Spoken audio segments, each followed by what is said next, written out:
앞에 온 성들과 인사하겠습니다. 잘 오셨습니다. 네, 성령 충만하시고 승리하십시오. 네. 이스라엘이 출애굽을 하고 광야에서 훈련을 받는데 받은 훈련을 나눈다 그러면 크게 두 가지로 나눌 수 있습니다. 첫 번째 훈련은 진이 멈췄을 때, 이스라엘이 진이 딱 멈췄을 때 하는 훈련인데, 그 진이 딱 멈추면 모든 진의 문을 같은 방향으로만 열어야 돼요. 그 방향이 어디였을까요? 성전 중심으로.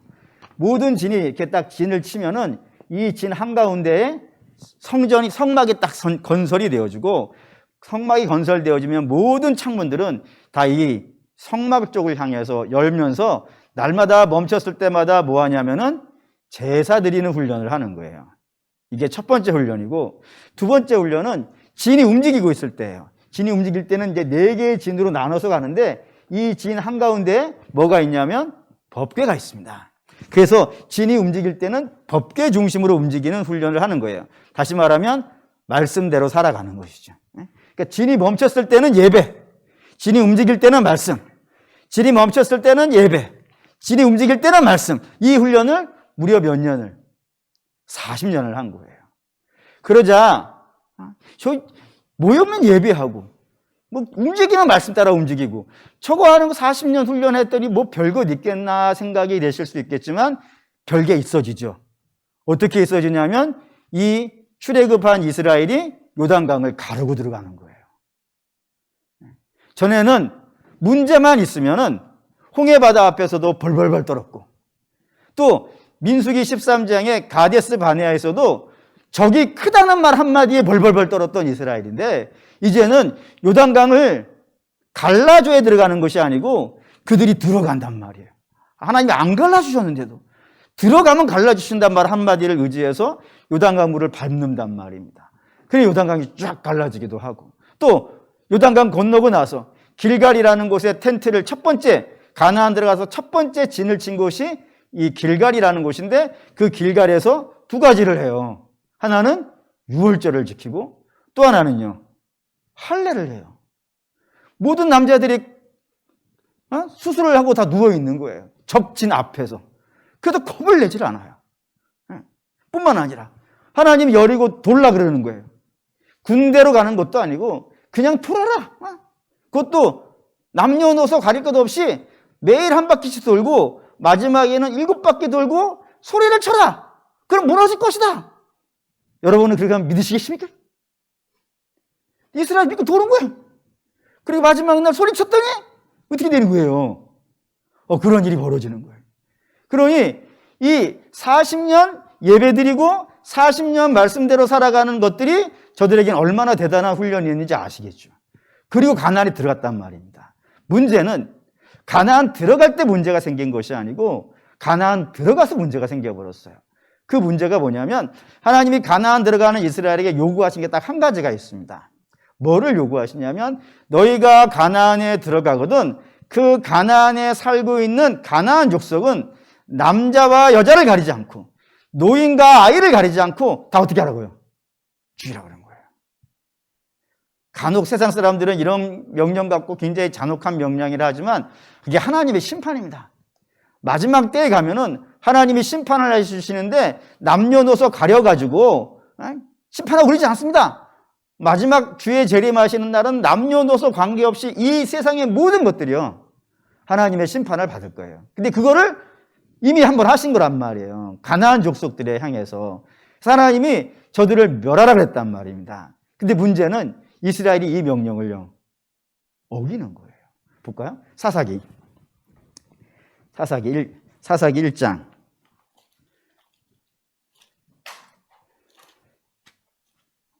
사사기 1장 35절을 한번 읽을까요? 35절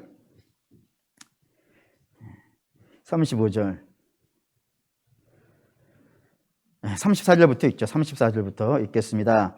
아모리 족속이 단 자손을 산지로 몰아놓고 골짜기에 내려오기를 용납하지 아니하였으며 결심하고 헤레스산과 아얄론과 사엘빔에 거주하였더니 요셉의 가문이 힘이 강성함에 아모리 족속이 마침내는 노역을 하였으며, 이 에브라임 족속이에요. 요셉의 가문. 요셉의 가문은 에브라임 족속과 므낫세 족속을 합쳐가지고 요셉의 가문이라고 하는데, 그 요셉의 가문의 사람들이 아모리 족속을 몰아낸 것이 아니고 어떻게 했다고요?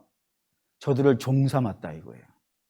여기만 있는 게 아니에요. 28절에도 이스라엘이 강성한 후에야 가나안 족속에게 노역을 시켰고 다 쫓아내지 아니하였다라고 되어 있고, 또 뿐만 아니라 19절에도 여호와께서 유다와, 이게 유다 지파도 그렇단 말이에요. 유다 지파도 함께 계셨으며 그가 산지 주민을 쫓아내었으나 골짜기 주민들은 철병거가 있으므로 그들을 쫓아내지 않아하였고, 다 이런 식으로 쫓아내지 않는단 말이에요. 쫓아내지 않고 같이 사는 거예요. 그래서 왜 같이 살았을까요? 노역을 시키기 위해서였단 말입니다. 종 삼으려고. 그럼 이스라엘은 왜 저 가나안 족속들을 종 삼으려고 했을까요? 당연히 이유가 있겠죠. 이스라엘은 애굽에 있을 때는 뭐 했어요? 노예여가지고, 노예여서 뭐 했단 말이에요? 성 짓는 거 했어요. 돌 잘라가지고 성 짓는 거 하고, 그리고 그나마 그들은 나와가지고 다 죽었단 말입니다. 그리고 지금 가나안에 들어간 족속들은 출애굽 2세대예요. 저들은 다 어디서 태어난 거예요? 광야에서 태어났어요. 그러니까 광야에서는 농사를 지어봤겠어요? 안 지어봤겠어요? 못 지어봤겠지. 목사님 지금 짓던데요. 지금이고. 그때는 못 지었단 말이에요. 근데 가나안에 들어왔더니 가나안은 뭐 할 수 있게 된 거예요? 농사를 지을 수 있게 된 거예요. 그러니까 모르겠는 거예요. 어떻게 농사 짓는지. 뭘 어떻게 땅을 갈고, 씨는 언제 심어야 되고, 언제 물을 줘야 되고, 이거 하나도 모르겠는 거예요. 그래가지고 저 가나안 족속들은 여기서 살던 자들이니까 뭐 농사 짓는 법 잘 알지 않겠습니까? 그래서 저들을 붙잡아가지고 일을 시키면서 농사 짓는 것들을 시키기 위해서 같이 살았단 말이에요. 근데 여기에 이스라엘이 하나 놓친 게 있는 겁니다. 왜 하나님께서 저들을 애써 다 없애라 그러셨을까? 왜 굳이 다 저를 다 없애라 하셨을까? 당연하게 이유가 있는 거예요. 하나님은 공연하게 그러겠습니까? 그들이 하나님이 이스라엘에게 저 땅에 있는 모든 족속을 다 진멸하라고 했던 것은 이스라엘도 본질적으로 죄인이란 말이에요. 그렇기 때문에 의를 따라 살아가는 것보다는 죄를 따라가는 것이요, 훨씬 익숙한 족속들이란 말이에요. 예를 들어 봅시다. 우리가 잘 알고 있는 노아 시대, 창세기 6장에 가면 이런 하나님이 노아 시대를 물로 심판하신 이유를 설명을 하는데, 뭐라고 하시냐면은 하나님의 자녀들이 어떻게 했다고요? 세상의 딸들의 아름다움을 보고 저마다 자기가 마음에 드는 사람으로 신부를 삼았다 했단 말이에요. 이게 무슨 말이냐면은 두 종류의 사람이 있는 거예요. 두 종류의 사람이. 하나님의 백성이 이쪽에 있고, 하나는 세상의 백성이 이렇게 있단 말이에요. 근데 이 세상의 백성, 여기 이제 가인의 가문이에요. 가인의 가문이 가지고 있는 것이 세 가지가 있단 말이에요. 세 가지. 하나는 목축을 잘해. 그래가지고 여기서는 생산이 많이 되겠죠? 생산이 많이 되니까 뭐가 많이 생기겠어요? 우리식으로 말하면 돈이 많이 생겨. 요거를 잘해. 두 번째는 퉁소를 만드는 사람이 나온단 말이에요. 퉁소를. 그래서 음악을 해요. 음악을 하고 예술을 하는 거예요. 예술을 하니까 뭐가 생기겠어요? 즐거움. 그리고 세 번째는 구리와 철을 만드는 사람이 나온단 말이에요. 이런 걸 뭐라 그러지? 구리, 철, 이런 것들을 잘 만드는 사람이 여기서 나와요. 두바이 가인이라고 해서 이들이 뭐냐면 무기를 만든단 말이에요. 무기는 뭐를 나타내겠어요? 힘. 요렇게 놓고 봤을 때는 잘 모르겠는데 요렇게 놓고 보니까 느낌이 팍 안 옵니까? 이거 하나님이 주실 수 있는 거예요. 하나님이 주실 수 있는 건데, 문제는 요거를 누가 만들었다고요? 하나님을 떠난 자가 만든 거야. 하나님을 떠난 자들이 이런 것들을 막 만들어내고 거기서 막 힘을 기르고 있으니까 이 하나님의 자녀들이 눈이 어떻게 된 거예요?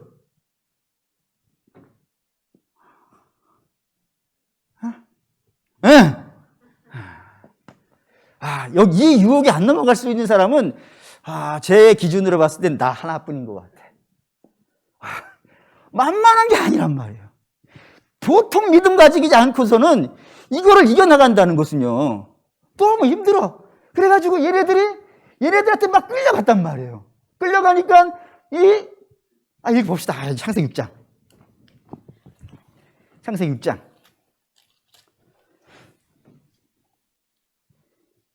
가인의 가문이 나오는 것은 4장에 있어요. 창세기 4장. 혹시 집에 가서 보실 분은 보시고. 6장에 3절 있습니다. 3절. 1, 2, 3절을 읽죠. 그냥 1, 2, 3절을 읽겠습니다. 사람이 땅 위에 번성하기 시작할 때 그들에게서 딸들이 나니 하나님의 아들들이 사람의 딸들의 아름다움을 보고 자기들이 좋아하는 모든 여자를 아내로 삼은지라. 여호와께서 이르시되 나의 영이 영원히 사람과 함께하지 아니하리니 이는 그들이 육신이 되었느니라. 육신이 되었단 말이에요. 영적인 사람들인데, 영적인 사람들이 하나님의 백성들은, 근데 이 영적인 사람들이 전부 다 육적인 사람들로 싸그리 바뀌어버렸단 말이에요. 이 모습을 보시고 하나님이 한탄을 하시더라. 그래서 이 땅을 심판하셨다라는 것이 이 노아의 시대에 있는 이야기라 이 말입니다. 그러니까 하나님의 백성과 사람의 백성이 이렇게 함께 어울려 있으면은 자칫 잘못하다가는요, 여기 다 휩쓸려 가버리는 그런 영향력이 있더라 이겁니다. 그러니까 죄인의 특성이에요. 죄인의 특성은 자꾸 세상을 어떻게 하고 싶은 거예요? 닮아가고 싶은 거예요. 그들처럼 하고 싶은 거예요. 근데 이스라엘이 그랬다 이거예요. 이스라엘이 가나안에 딱 들어가니까 사실 농사 기술은 저들에게 있지. 하지만 저들에게 농사의 기술이 없다 하더라도 이스라엘은 아무런 문제가 안 된단 말이에요. 왜죠? 이스라엘에 누가 있으니까? 여러분 그게 믿어지십니까? 하나님이 함께 하시면 그냥 우리 말로만 이러지 맙시다. 내게 능력 주시는 자 안에서 내가 모든 걸 할 수 있습니다. 빌립보 4장 13절이죠? 대한민국 우리 조국교회 모든 성도들이 가장 좋아하는 말씀. 그 의미는 아니다 하더라도 그게 그 의미가 이든 아니든 무슨 상관이 있겠어요. 사실 능력 주시는 자 안에서 내가 못할 게 뭐가 있습니까? 한번 눈을 보고. 그렇지 않겠어요? 하나님이 함께 하시는데? 아멘이 이래가지고 어디, 주택기 한 마디 잡으세요. 하나? 어쨌든, 하나님이 광야에서도 40년을 먹이신 분이란 말이에요. 40년을 의복을 떨어뜨리지 않으신 분이고, 그런 하나님이 함께 하시면 될 건데, 그걸 자꾸 못 믿겠는 거예요. 그래서 이들을 붙잡아 놓고 일시키면서 하나님이 설사 우리를 안 도와주셔가지고 우리가 좀 생활이 어렵다 하더라도 이들을 통해서 우리의 생활 방편을 마련하겠다라는 생각이 이 가나안 들어간 이스라엘 안에 있었단 말이에요. 그래가지고 자꾸 이들과 어울리다 보니까 이스라엘이 점점점 육신이 되어져 가는 겁니다. 하나님을 믿는 오직 하나님만, 광야 한복판에서 오직 하나님만 바라던 것으로 훈련을 받았는데, 제사 드리고 말씀 따라가고 이거로만 훈련을 받았는데 이 땅에 들어와서 이 물질 때문에 이들이 유혹을 받아가지고 점점점 이상해져 가기 시작한 거예요. 그럼 이 하나님이 이 육신이 되어져 버린 이스라엘을 어떻게 해야 될까요? 하나님은 우리가 알다시피 하나님은 공의의 하나님이세요. 공의의 하나님이라는 것은 죄를 용납하실 수 있다 없다? 없다 이거예요. 그래서 가인 시대도 이 노아의 시대도 이들이 육체가 되어버렸기 때문에 심판을 하셨다고요. 가나안 족속이 멸망한 이유도 저들이 하나님 보시기에 육신이 되어버렸단 말이에요. 그래서 죄가 관영해졌기 때문에 가나안 족속을 심판하신 거란 말입니다. 그러면 이들도 다 육신이 되어서 하나님 멀어져간 결과로 이해해서 심판을 받았다 그러면 이스라엘이라고 심판을 안 하시면 되겠냐 이거예요. 그럼 공의 하나님이 되시겠냐 이거예요. 근데 하나님은 이스라엘을 당신의 택한 백성이니까 심판하실 수가 어려운 거야. 그래서 하나님이 두 가지를 하신단 말이에요. 두 가지. 육신이 되어져 가는 이스라엘 향해서 두 가지를 하시는데 그 첫 번째는 예언자들을 계속 보내는 겁니다. 끊임없이 예언자들을 보내서 뭐 하게 하려고요? 돌아오게 하려고. 뭐 듣고? 말씀 듣고 돌아오는 거예요. 여러분 이게 신앙의 제일 좋은 방법이에요. 설교를 듣고 마음을 고쳐먹고 하나님 말씀을 읽고 생각을 바꿔먹는 것이 여러분 성도가 가장 편안하게 살 수 있는 길이에요. 할렐루야. 잘 들리는 거죠, 지금? 혹시 안 들리나 해서. 근데 요걸 안 들어먹으면 어떻게 하겠어요? 이걸 안 들어먹으면 하나님이 쓰시는 방식이 하나 있더라 이겁니다. 그게 뭐냐면 치시는 거예요. 그래서 지금 치시는 방법으로 뭐를 동원했냐면 전쟁을 동원하신 겁니다. 지금 적들이 오는 거예요. 적들이 막 저 끝에서 지평선 끝에서 막 먼지바람을 일으키면서 달려오는 거예요. 그러면 파수꾼이 저 멀리서 먼지를 일으키면서 적들이 오는 걸 보면서 뭐 하겠어요? 나팔을 부는 거예요. 그럼 나팔을 불면은 이제 전쟁이 시작된다는 것이고, 전쟁이 시작된다 그러면은 일단 맞서서 싸울 수 있는 적이라면 싸워야겠죠. 하지만 도저히 맞서서 싸울 수 없는 적이 쳐들어오고 있다 그러면 어떻게 해야 되겠습니까? 피해야 돼요. 어디로 피할까요? 어디로 피할까요? 5절. 어디로 피할까요? 4장 5절. 4장 5절 읽겠습니다. 너희는 유다에 선포하여 예루살렘에 공포하여 이르기를 이 땅에서 나팔을 불라 하며 또 크게 외쳐 이르기를 너희는 모이라 우리가 견고한 성으로 들어가자. 적들이 온다 이거예요. 적들이 오는데 적이 우리 세. 그러면 견고한 성 안에 들어가서 농성을 해야 되지 아니겠어요? 성을 지키는. 그러니까 견고한 성으로 들어가야 돼요. 하나님도 전쟁이 됐으니까 적들이 쳐들어오니까 견고한 성으로 가자 그러는 거예요. 그리고 그 견고한 성이 어딜까요? 6절 읽겠습니다. 시온을 향하여 깃발을 세우라. 도피하라. 지체하지 말라. 내가 북방에서 재난과 큰 멸망을 가져오리라. 어디로 가라고요? 시온으로 가라 이거예요. 시온으로. 견고한 성읍인 시온으로 들어가서 저들과 맞서라 이거예요. 그러면 이제 시온으로 가야 될 텐데 그 시온이 어딜까요? 이런 겁니다. 오늘 제가 여러분에게 드릴 말씀은 적들이 쳐들어올 때 우리가 숨어야 될 그 시온이 어딜까요? 견고한 성읍인. 한번 봅시다. 이거 좀 더 4장 9절 읽어볼게요. 여호와의 말씀이니라. 그날에 왕과 제사가 낙심할 것이며 제사장들은 놀랄 것이며 선지자들은 깜짝 놀라리라. 여기 4명이 등장했어요. 왕이 등장했고 지도자가 등장했고 제사장이 등장했고 예언자들이 등장했는데 이들이 전부 다 깜짝 놀랐다는 거예요. 눈이 뒤집어질 때도 깜짝 놀랐대. 왜 놀랐는가 봤더니 10절 읽어볼게요. 내가 이르되 슬프도소이다. 주 여호와여 주께서 진실로 이 백성과 예루살렘을 크게 속이셨나이다. 이르시기를 너희에게 평강이 있으리라 하시더니 칼이 생명에 이르렀나이다. 이것 때문에 놀랐다는 거예요.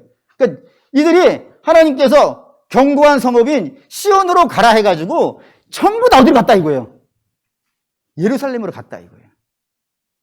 예루살렘이 뭔데요?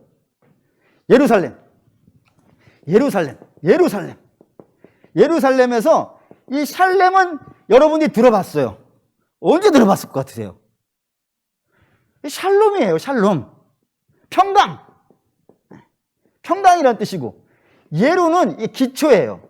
기초 또는 뭐 성 이래도 돼요. 그러니까 예루살렘이라는 이름의 뜻이 평강의 성이에요. 평강의 성. 그래서 이걸 시온이라고 생각을 한 거예요. 왕이든지 지도자든지 제사장이든지 또 예언자든지. 왜 이들이 이렇게 생각했냐면 이 왕들과 지도자들이 이 예루살렘을 평강의 성이라고 이해한 이유는 2가지 때문이라고 알려져 있어요. 첫째는 뭐냐면 지리적으로 천혜의 요새예요. 다시 말하면 성에 앞면과 뒷면이 있는데 앞면과 뒷면이 있는데 뒷면은 절벽이에요. 못 올라가요. 정면은 비탈길이에요. 좁은 비탈길이에요. 그래서 매복하기도 쉽고 또 좁은 통로기 때문에 군대가 일시에 올라올 수도 없고 앞에 오는 적들을 앞에서부터 차근차근 쳐내려가면 이 성은 절대로 무너지지 않아요. 그래서 여러분에게 몇 번 말씀을 드렸어요. 여호수아 시대 때부터 시작해가지고 사울에 이르기까지 누구도 이 성을 차지한 적이 없었다. 근데 이 성을 누가 차지했다고요? 다윗이. 그래서 다윗성이라고 불리는 성이에요. 다윗도 그것도 기가 막힌 방법. 수로를 타고 거꾸로 올라가는, 절벽을 타고 올라가는 방법으로 이 성을 차지했기 때문에 그 방법에는 방법이 없는, 절대로 천혜의 요새가 되는 것이 이 예루살렘이고, 또 하나는 외교적으로도 이 성은 지켜야 돼요. 외교적으로 누가 지켜야 되냐면, 예루살렘은 이스라엘 제일 남단에 있어요. 남쪽 지방에. 그래서 남쪽 지방에 있는 성이기 때문에 그 성만 뚫고 내려가면 그 밑에 뭐가 있겠어요? 애굽이 있어요. 그러니까 예루살렘을 빼앗긴다는 것은 애굽의 입장에서는요, 적들이 코앞에 와 있는 일이 된단 말이에요. 그거를 용납하겠습니까? 중국이 왜 미국이 여기 들어오는 걸, 북한을 왜 그렇게 유지시키려고 애를 쓰겠어요? 자기 앞에까지 미국이 오는 게 싫은 거예요. 그래서 북한을 가져다 두는단 말이에요.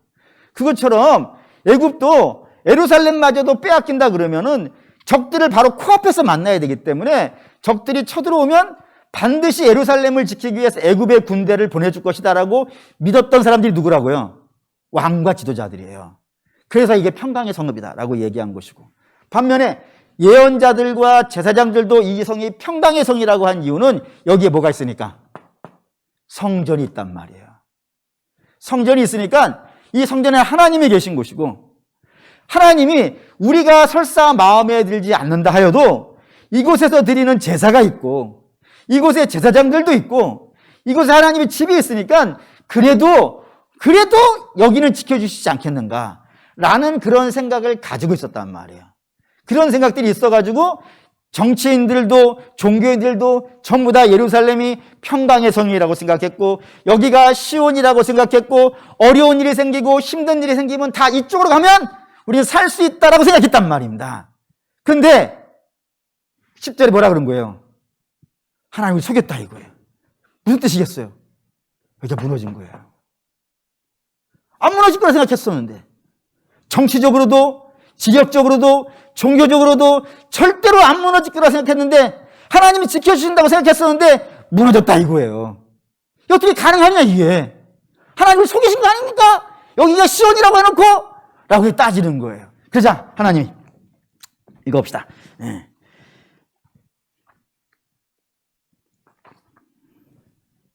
22절 4장 22절 읽겠습니다. 내 백성은 나를 알지 못하는 어리석은 자요, 지각 없는 미련한 자식이라. 악을 행하기에는 지각이 있으나 선을 행하기에는 무지하도다. 내 백성이 나를 모른다 이거예요. 하나님, 이게 가슴 터지는 일이에요. 내 백성이 나를 모른다. 왜 모를까요? 여러분, 우리가 성전을 맨 처음 지었던 사람이, 예루살렘에다가 성전을 지은 사람이 누구죠? 마스크를 쓰고 있다고 해서 입마저도 닫고 있으면 되게 쉽게.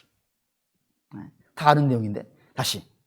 예루살렘에다가 성전을 지은 사람이 누구죠?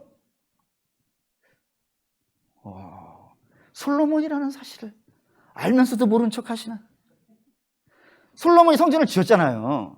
그래서 짓고 하나님께 감사의 봉헌 예배를 딱 드리면서 하나님, 이 성전 받아주십시오라고 거창하게 기도를 했단 말이에요. 그래서 하나님이 짜자잔 나타나셔서 하신 말씀이 있어요. 보시죠. 열왕기상 9장.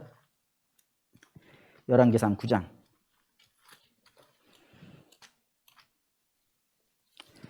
열왕기상 9장.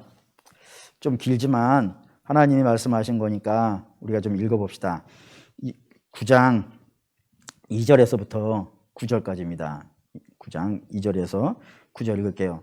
여호와께서 전에 기브온에 나타나심 같이 다시 솔로몬에게 나타나사 여호와께서 그에게 이르시되, 내 기도와 내가 내 앞에서 간구한 바를 내가 들었은즉 나는 내가 건축한 이 성전을 거룩하게 구별하여 내 이름을 영원히 그곳에 두며 내 눈길과 내 마음이 항상 거기에 있으리니, 내가 만일 내 아버지 다윗이 행함같이 마음을 온전히 하고 바르게 하여 내 앞에서 행하며 내가 내게 명령한 대로 온갖 일에 순종하여 내 법도와 율례를 지키면, 내가 내 아버지 다윗에게 말하기를 이스라엘의 왕 위에 오를 사람이 내게서 끊어지지 아니하리라 한 한 대로 내 이스라엘의 왕위를 영원히 견고하게 하려니와 만일 너희가 너희 자손이 돌아서서 나를 따르지 아니하며 내가 너희 앞에 둔 나의 계명과 법도를 지키지 아니하고 가서 다른 신을 섬겨 그것을 경배하면 내가 이스라엘을 내가 너희에게 준 땅에서 끊어버릴 것이요 내 이름을 위하여 내가 거룩하게 구별한 이 성전이라도 내 앞에서 던져버리리니 이스라엘은 모든 민족 가운데에서 속담거리와 이야기거리가 될 것이며 이 성전이 높을지라도 지나가는 자마다 놀라며 비웃어 이르되 여호와께서 무슨 까닭으로 이 땅과 이 성전에 이같이 행하셨는고 하면 대답하기를 그들이 그들의 조상들을 애굽 땅에서 인도하여 내신 그들의 하나님 여호와를 버리고 다른 신을 따라가서 그를 경배하여 섬김으로 여호와께서 이 모든 재앙을 그들에게 내리셨음이니라 하시나. 여기에 하나님이 이 예루살렘을 지켜주실 때하고 이 예루살렘을 안 지켜주실 때하고 이 내용이 나와요. 이때는 내가 지켜줄 것이고 이때는 내가 안 지켜줄 거고 그렇게 이야기를 하시는데 그 조건이 있어요. 조건. 지켜주시는 조건과 안 지켜주시는 조건에 성전이 들어가요, 안 들어가요? 성전이 있으니까 내가 지켜주고 성전이 없으니까 내가 안 지켜주고 이렇게 성전이 조건이 돼요, 안 돼요? 안 되더라 이거예요. 여기에 성전이 있는가 없는가 아무 상관이 없는 거예요, 지금. 하나님께서 이 예루살렘 이스라엘을 지켜주실 때는 언제냐면 내가 내 아버지 다윗같이 하면 내가 지켜줄 거야. 그런데 너가 내 아버지 다윗같이 안 하면 이 성전을 내가 던져버리겠다 이거예요. 하나님 그렇게 하셨다 이거예요. 그러니까 하나님 성전이 여기 있는 게 건물이 여기 있는 게 땅이 거기 있는 게 하나님께 중요한 게 아니더라 이겁니다. 다른 데 볼까요? 예수님도 말씀하셨는데 누가복음 13장. 누가복음 13장. 예수님도 이 동일한 이런 말씀을 하셨어요.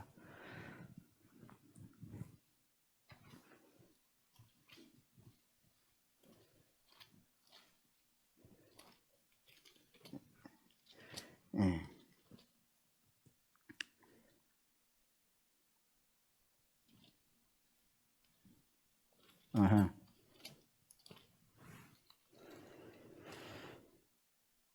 죄송합니다. 마태복음 24장 1절 2절. 마태복음 24장 1절 2절. 24장 1절 2절 읽을게요. 예수께서 성전에서 나와서 가실 때 제자들이 성전 건물을 가리켜 보이려고 나오니 대답하여 이르되 너희가 이것을 보지 못하느냐. 내가 진실로 너희에게 이르니 돌 하나도 돌 위에 남기지 않고 다 무너지리라. 이 이스라엘이 제자들이 예수님께 성전을 나오면서 주님 이 성전을 보십시오. 얼마나 멋있습니까? 아무리 헤롯이 나쁜 왕이라 하더라도 우리 이스라엘이 믿음을 두렵게 여겨가지고 이런 성전을 40년에 걸쳐서 이 성전을 지어줬습니다. 대단한 거 아닙니까? 라고 예수님께 그 헤롯 성전을 자랑을 했다니까요.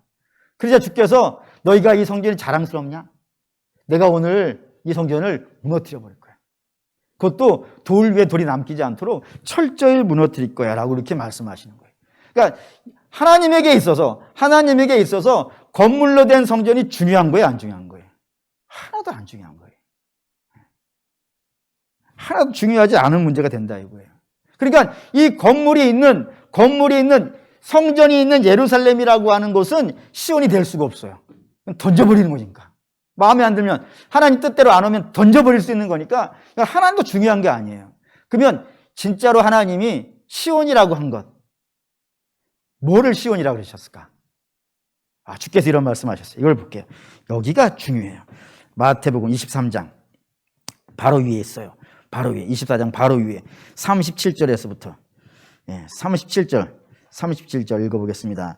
예루살렘아 예루살렘아 선지자들을 죽이고 내게 파송된 자들을 돌로 치는 자여 암탉이 그 새끼를 날개 아래 모음같이 내가 내 자녀를 모으려 한 일이 몇 번이더냐. 그러나 너희가 원하지 아니하였다. 여기 이제 시온이 나왔어요. 시온이. 뭐가 시온이에요? 암탉이 하나님이에요, 지금. 암탉이 자기 새끼들이 이 뿔뿔이 돌아다니고 있어. 좀 위험한 상황이 되어져 있어요. 그래서 이 새끼들을 다 어디로 몰라 그런다고요? 자기 날개 아래로. 부른다 이거예요. 나팔을 분다니까. 야, 지금 위험해. 적들이 왔어. 시험 보지 않고 있잖아. 영계 노리는 애들이 왔어. 그러니까 어떻게 하라고요? 내 날개 밑으로 와라. 해가지고 날개를 펴고 그 밑으로 불러들이는데 이 새끼들이 어떻게 했다고요? 오지 않았다 이거예요. 그러니까 시온이 어디겠어요, 여러분? 시온이 하나님인 거예요. 시편 볼게요. 시편 46편. 시편 46편. 시편 46편 1절.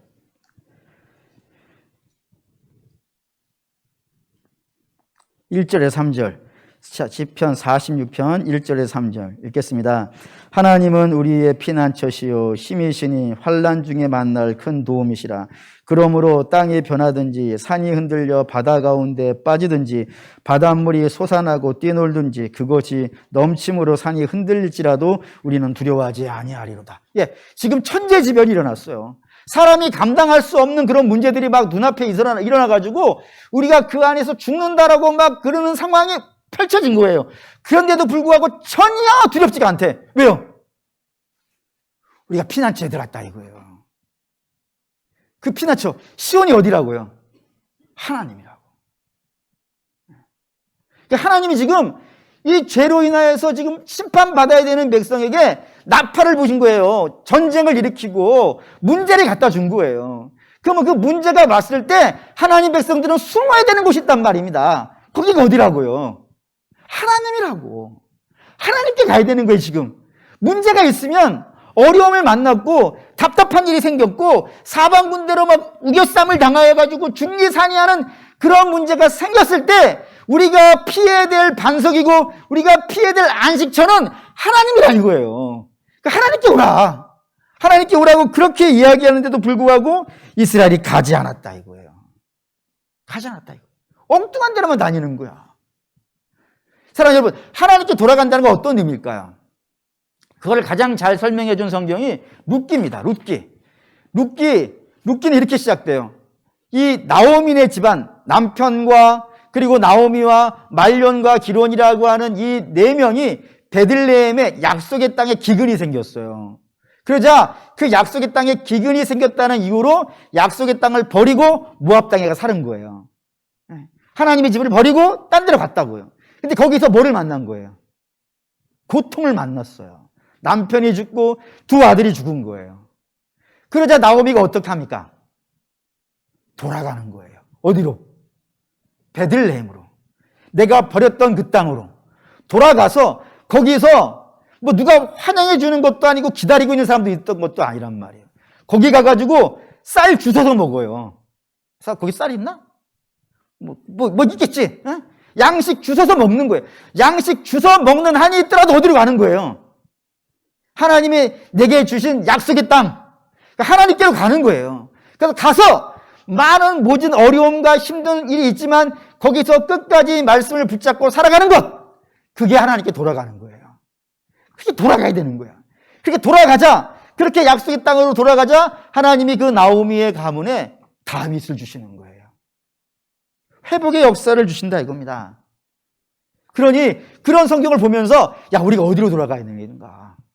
우리가 돌아가야 되는 곳은 하나님께로 돌아가서 하나님 말씀 붙잡고 비록 이 시대에 살아가는 것이 만만치 않겠지만 끝까지 하나님 붙잡고 살아가면 하나님께서 우리의 가문에 다윗을 주실 것이다. 나는 소망을 갖고 돌아가야 된다 이거예요. 근데 이스라엘은 딴 데로 가버린 것이지. 그래서 결국에는 망했단 말이에요. 근데 이게 오늘 우리에게도 중요해요. 우리에게 왜 중요하냐면 우리가 어려움과 힘듦과 답답한 순간을 만났을 때 우리가 돌아가려고 하는 곳이 과연 어디냐 이거예요. 간혹 보면 이런 거 있죠. 사람을 찾는 경우가 있어요. 나 도와줄 사람이 어디 없을까? 또는 나 도와줄 재물이 어디 좀 이렇게 있는 게 없을까? 또는 나 도와줄 힘이 어디 좀 있지 않을까? 이런 거를 찾는 경우들이 종종 있어요. 하지만 우리 사랑하는 믿음의 성도 여러분, 사람은 변합니다. 어제는 분명히 내 친구였는데 내일은 아닐 수도 있어. 뿐만 아니라 재물은 또 어떨까요? 재물은 돌아요. 여기 있다가 저기 있다가. 오늘은 분명히 여기 있었는데 내일 여기 가면 없고 딴 데 가 있고. 그리고 힘은요. 시간이 지나면 쇠약해져요. 그러니까 이 땅에 있는 어떠한 것도 영원한 건 없어요. 오직 이 땅에 영원한 것이 하나 있다면 뭐겠어요? 하나님. 하나님은 변하지 않는다 이거예요. 하나님 변하지 않는다고. 제가 예전에 굉장히 한 20년 됐나? 그 전도 영상 하나를 봤어요. 기차 안에서, 제목이 기차 안에서였던 영상이 만화였어요, 만화. 그 만화의 내용이 이런 겁니다. 한 사람이 기차를 타고 여행을 하는 거예요. 인생 여행이었어요. 그때 그 기차 안에서 다양한 친구들을 만납니다. 그 친구들 중에 이런 친구들이 있었어요. 돈이라는 친구, 명예라는 친구, 또 학식, 뭐 지혜, 능력, 뭐 이런 각종 우리가 세상에서 만날 수 있는 수많은 친구들을 그 열차 안에서 다 만나가지고 거기서 굉장히 재밌게 놀아요. 굉장히 재밌게 놀아요. 근데 이제 인생 열차니까 종착역에 딱 도착하지 않습니까? 종착역에서 이제 그 차장이 방송으로 박산 씨는 이번 정차역에서 내려주십시오. 이번 정차역은 사망입니다. 내려야 되는 거야. 그때 이제 이 박사님 말이죠. 지금까지 열차 안에서 같이 놀았던 친구들에게 야, 우리 같이 내렸어, 여기서도 같이 놀자. 라고 이렇게 이야기를 해요. 그러자 그 친구들이 나는 안 내린다 그런 거예요. 그래서 한 명 한 명 다른 사람을 찾아가는 거야. 그래서 결국에는 그 사망의 종착역에 누구만 내리는 거예요. 박사만 탁 내렸지. 그때 그 영상을 보는데 충격이 꽤 갔어요. 우리가 영원히 함께 있어주는 우리의 피난처는 도대체 누굴까? 우리의 쉼터는 과연 누굴까? 근데 그때 번뜩 떠올랐던 말씀이 마태복음 28장 20절이에요. 다 아시죠? 볼지어다 내가 세상 끝날까지 너희와 항상 같이 있으리라. 그 중에서 글자 하나가 확 튀어올랐는데 그 글자가 항상이었어요. 항상. 근데 그 항상이라는 단어를 보면서 굉장히 마음이 뜨거워졌어요. 왜냐하면 그 항상 안에 두 개의 내용이 보여서 그래요. 하나는 내가 잘할 때 하나님이 함께 하실까요? 안 하실까요? 하시겠지. 항상인데. 근데 또 하나가 보인 게 내가 못할 때는요. 내가 미련할 때는요. 내가 어리석을 때는요. 내가 설사 죄의 유혹에 빠졌을 때는요. 내가 항상 좀 이렇게 모자랐을 때는요. 그때는 하나님이 함께 안 하실까요? 만약에 그때 하나님이 함께 안 하신다 그러면 항상이 아니지. 때때로겠지. 때때로 잘할 때는 함께 있겠다는 거게 되겠죠. 근데 여기 항상이라고 했을 때는 내가 못나고 어리석고 부족하고 실수하고 때로 하나님 마음 아프게 하고 수많은 이야기들이 다 거기 안에 들어있는 것 아니겠습니까? 근데 거기서도 그때도 나는 너의 피난처야 라고 하는 그 메시지가 항상이라는 음성과 함께 들렸어요. 사랑하는 우리 믿음의 성도 여러분, 오늘 제목을 그렇게 갖고 왔어요. 우리의 피난처 하나님입니다.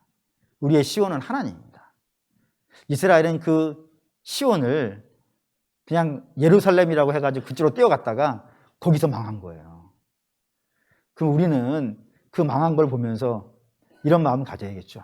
우리의 시온은 하나님입니다. 그래서 어렵고 힘들고 속상한 일이 있으시잖아요. 그때 우리가 달려가야 될 곳은요, 하나님인 것이지. 하나님께 달려가서 하나님 붙잡고 하나님 좀 살려주십시오. 지금 바벨론이 쳐들어오고 있는 중이라고요. 근데 그때에 이스라엘이 하나님 붙잡고 하나님 살려주십시오 했으면 하나님이 버리셨을까? 아닐 것 같아요. 끝까지 하나님이 지켜주셨을 거라 생각이 됩니다. 자꾸 엉뚱한 거 붙잡으니까 결국에 망했다 생각이 들더라고요. 그럼 우리 이 밤에 우리 사랑하는 성도들은 좀 마음의 결심을 좀 확고하게 하셨으면 좋겠습니다. 우리의 피난처는 여호와 하나님. 그분 한 분만으로도 우리는 충분할 겁니다. 다른 것이 좀 없을 수 있어요. 하지만 분명한 것은 주의 날개 그늘 아래 우리의 쉴 곳이 있고요. 우리의 안식처가 있고요. 우리의 기쁨이 있고요. 분명히 우리가 주 안에서 노래 부를 수 있을 겁니다.